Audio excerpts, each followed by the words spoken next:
en prélude à la 15e conférence au sommet de l'Organisation de la coopération islamique OCI, qui se tient le 5 et 5 mai, aujourd'hui, donc ça se termine aujourd'hui, 2024, ici à Banjul, en présence du chef de l'État, son Excellence M. Bassirou Diomaye Diakhar Faye.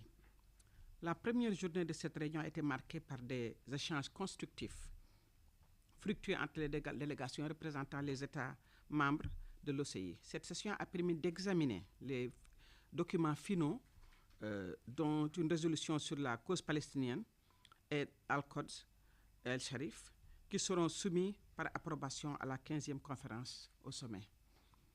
Prenant la parole lors de la session ministérielle, j'ai condamné le génocide en cours à Gaza, la poursuite des colonies de peuplement et réaffirmé l'attachement du Sénégal à œuvrer à la réalisation de la solution à 2 États, une Palestine indépendante avec Jérusalem-Est comme capitale, vivant côte à côte avec Israël, en paix et en sécurité, avec des frontières sûres, internationalement reconnues.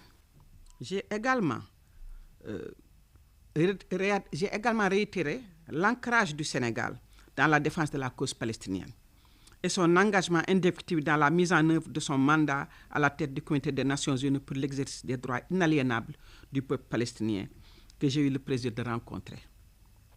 Le Sénégal reste résolument engagé à œuvrer en faveur de la paix, de la stabilité et du développement au sein de l'OCI et au-delà. Notre participation active à ces échanges nous a permis de vraiment repositionner la position du Sénégal dans la diplomatie multilatérale et aussi la recherche de solutions concertées sur les défis mondiaux auxquels nous faisons face. Ma participation donc aux travaux préparatoires du sommet de l'OCI a été mise à profit pour rencontrer mes homologues du Mali, du Maroc, de la Côte d'Ivoire, de la Somalie, du Yémen, du Gabon. Et ces rencontres bilatérales ont été l'occasion de renforcer nos liens d'amitié et aussi de regarder la coopération africaine, mais aussi au-delà, qui nous unissent entre pays de la Oumma. Je pense que là, nous sommes en train de regarder les opportunités par rapport à la coopération bilatérale et multilatérale avec les pays africains de l'OCI, mais aussi les pays qui sont membres de l'OCI, pour vraiment renforcer la diplomatie sénégalaise à ce niveau-là. Merci beaucoup. D'accord. Madame la ministre, vous venez de le dire, le président de la République a renouvelé le soutien indéfectible du Sénégal aux revendications légitimes des frères et sœurs palestiniens. Quel sens faut-il donner à cette déclaration? Cette déclaration, en fait, est quelque chose qui a été la position du Sénégal d'antan. Comme vous le savez, le Sénégal, depuis son indépendance, avec le président Senghor, a toujours eu une position claire et très forte en faveur des droits du peuple palestinien.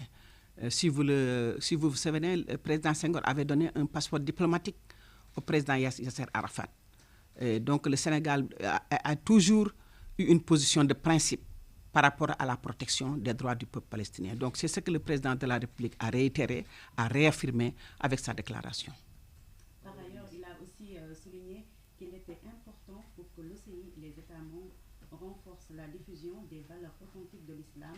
Comment le Sénégal pourrait-il contribuer à matérialiser cela? Vous savez, les valeurs authentiques de l'islam, c'est la tolérance, c'est la paix, c'est le vivre ensemble. Et donc, c'est ça les valeurs de l'OCI. Et je pense que le Sénégal est un pays exemplaire dans ce sens-là. Nous sommes un peuple tolérant, nous vivons avec plusieurs confessions au Sénégal. Et cela est un exemple qui est au niveau international, salué par tout le monde.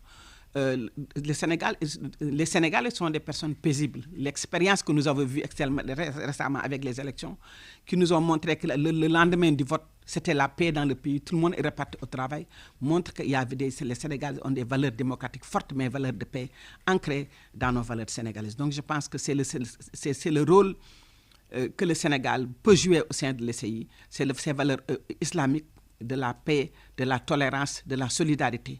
Ce sont ces valeurs-là, mais aussi que le Sénégal fait montre à travers le monde et que ces valeurs doivent être encore une fois poussées, surtout la solidarité au sein de l'OCI. D'accord. De manière globale, quelle appréciation est-ce que vous faites de ce sommet?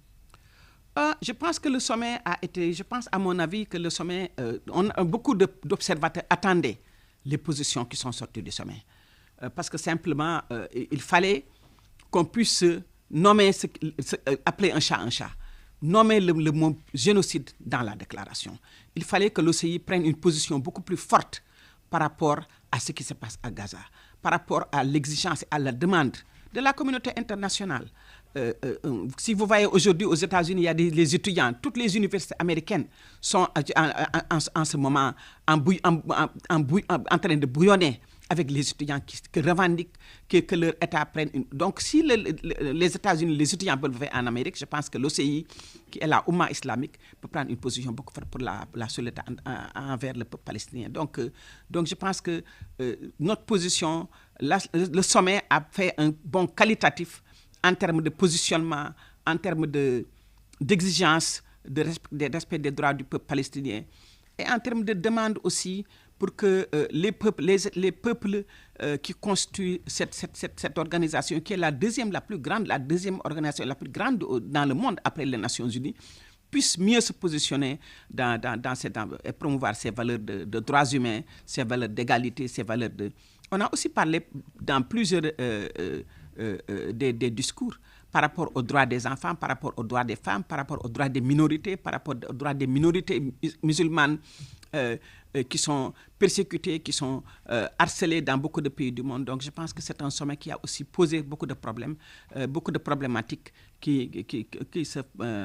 auxquelles fait face l'organisation. Juste une question, s'il vous plaît. Dans la foulée, parlant de la résolution de la position du Sénégal, on a remarqué que c'est le premier grand sommet du président de la République, à part les visites d'amitié qu'il a faites dans le voisinage. Sous ce rapport-là, comment est-ce qu'on peut apprécier sa participation d'un point de vue personnel en tant que chef de la diplomatie? Nous pensons que le président a pensé important de participer à ce sommet parce que c'est le premier grand sommet, mais c'est aussi par rapport à la position de leadership que le Sénégal a toujours occupée par rapport à la cause palestinienne. Vous savez que l'OCI a été créé pour poser la question palestinienne au niveau international, pour y trouver des solutions. Donc il était important que le président aussi soit présent à ce sommet-là. Le sommet aussi est organisé par un pays frère, par la Gambie. Et c'était aussi un geste fort pour venir en solidarité au peuple gambien, à l'État gambien qui était host, qui a accueilli donc le sommet. Et nous pensons aussi que le Sénégal a un rôle à jouer au niveau multilatéral. Et c'est la position du Sénégal, si on voit l'intérêt de toutes les délégations qui ont voulu rencontrer le président, l'intérêt aujourd'hui que suscite le Sénégal au niveau international, au niveau multilatéral, au niveau panafricain, il était important que le président se déplace et soit ici personnellement pendant 48 heures. Madame le ministre, vous l'avez dit, ce sommet marque pour le président de la République une solidarité envers nos frères gambiens. Et on a vu que depuis sa prise de fonction, il a misé sur cette diplomatie de proximité. Qu'est-ce qui explique cela?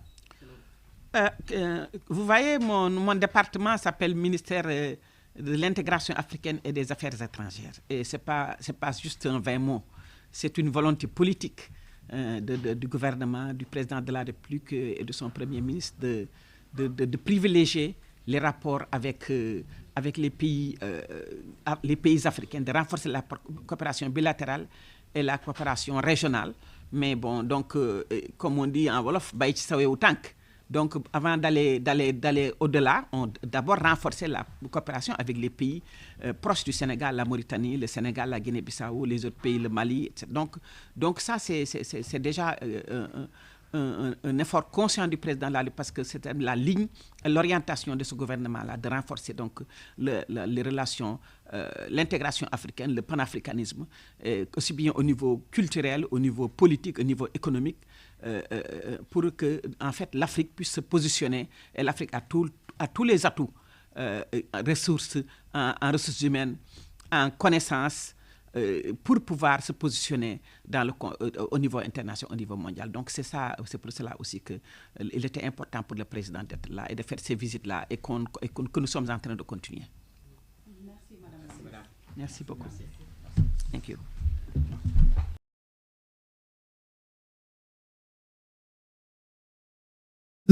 et à poursuivre la mobilisation islamique en faveur